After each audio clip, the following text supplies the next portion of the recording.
Kadia, the Loc Darling, and welcome to my YouTube channel. Okay, so today we're going to be talking about 4 steps that you absolutely must take to ensure a successful loc journey. Just to give you a little bit of background, I'm a loctician in the Los Angeles area.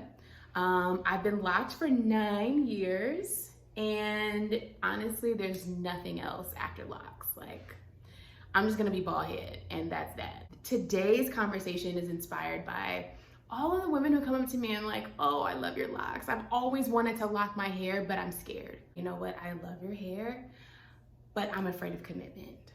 Or I've always loved locks, and I think I'm just gonna wait until I'm 40 years old.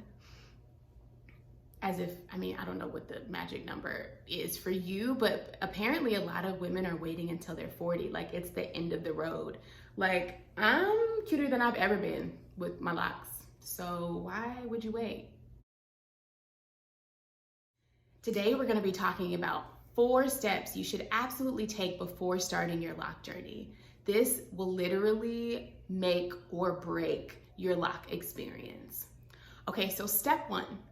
Figure out why you're locking your hair. So for me, it was spirit-led. For you, maybe it's also a spiritual journey that you're looking for, not quite sure what it is that you want to do, but something inside of you is saying lock. The advice I always get is to listen to my intuition. And so I'm just gonna share that with you because sis, you know, spirit is telling you, lock it in. Locks are certainly trending right now. Your favorite celebrity has them, right? And you're like, I want the look. Maybe you're just tired of doing your loose natural hair. And let me tell you, these beautiful bushes of curls are so fly, ladies. Like, hats off. Like, y'all are really, really doing it. I love it. It's gorgeous. And sometimes I think like, oh, what would my hair look like with a big fro? Because I would love that. But then I also think about the work that y'all put in. I ain't got it. I know I ain't got it. So maybe you're tired. Maybe you're tired, but you know you don't want to go back to a relaxed look, but you're tired of, you know, protective styles, buying fake hair, wearing fake hair. If you are suffering from loose natural fatigue, I suggest you put locks at the top of your to-do list. Fatigue is honestly a really great inspiration to make some changes in your life. There's so many reasons why people lock their hair. Okay, once you figure out why you're locking your hair, it'll be so much easier to figure out how to lock your hair. So let's say this is like a spirit-led scenario, right?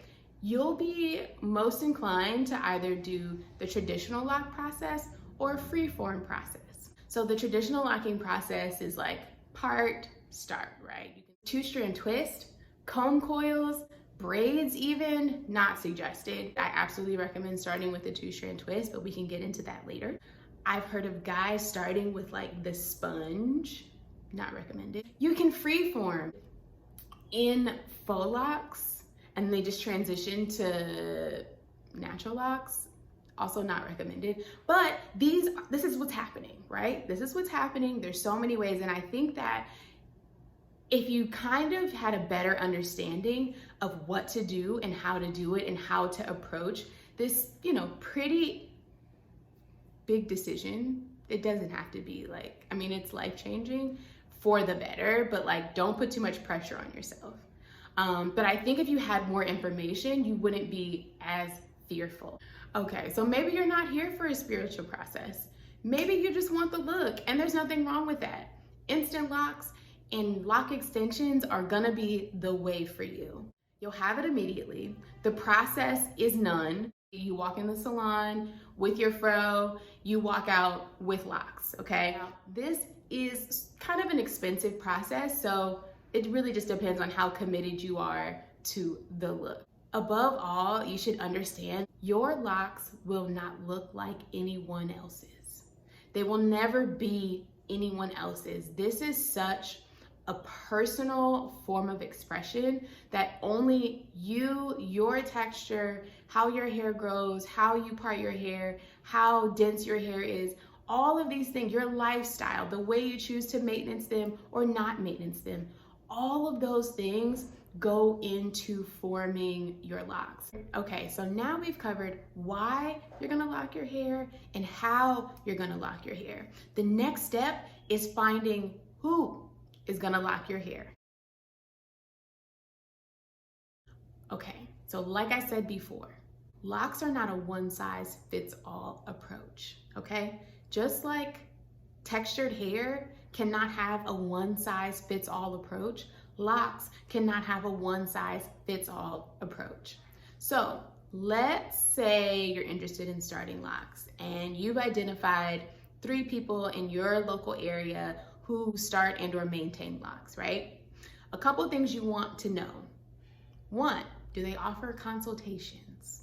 Because then you know if they can have a full conversation with you about locks, about the process, about sizing. Like there's so many things that go into you achieving your desired look. And if you can't openly communicate that with your service provider, there's an issue. So see if they offer consultation. Whether or not they do, be prepared to ask your stylist what their preferred methods are, right? And how they approach locks. You will probably find a lot of stylists who do locks, but don't like locks or don't love locks and don't really have a full range of knowledge to be able to apply to locks. Tip I recommend when you're going to start your lock journey, have a few reference photos in mind. My idea of medium might be a little bit different than the next person's idea of medium, right? And so it's always nice to make sure that you and your stylist are on the same page about achieving your goal. So when you start the conversation with your stylist about your lock journey, be clear on how you're gonna part your hair, what size you're gonna part your hair, what your follow-up and maintenance is gonna be, how much it's gonna be, what product they're using. These are all very important questions to ask and know and understand before starting this journey. And because everyone does something a little bit different, you wanna make sure that what they're doing is in alignment with what you want. Also guys, keep in mind, locks are still hair, right? So if you run across someone who tells you not to wash your hair for 6 months to a year, you still gotta wash your hair. You still need to trim your hair. You still need to maintenance your hair, oil your hair. Like, you treat it like hair. It is low maintenance. It is not no maintenance, okay? Steam treatments, conditioner, all of these things are very important in maintaining healthy hair, period. And a lot of these things don't change when it comes to locking your hair. You just get to do it at like a much easier pace, right? And like way less often, but it still must be done. Okay, so you figured out why you're locking your hair. You figured out how you want to start your lock journey. And you've identified who is going to usher you into your locking process. That's great. So number 4, please understand that what you need to have a successful lock journey is going to vary from person to person, right? Don't be afraid to try new things, but also actually be afraid to try everything, because locks don't require anything but water, oil, and a little bit of leave-in. It's incredibly sustainable. The maintenance is very low, and I mean, it's cute as shit. Like, come, are you kidding me? All right, guys, so that sums up my 4 steps that you must take to ensure a successful lock journey. Please subscribe to my channel. I'll be coming at you with more tips and tricks on how to have a successful lock journey. So we often hear this phrase that locks are more than a hairstyle, it's a lifestyle. So think of this as like a lock lifestyle blog. I'm a mom, an entrepreneur in LA, and I can't wait to see you guys next time.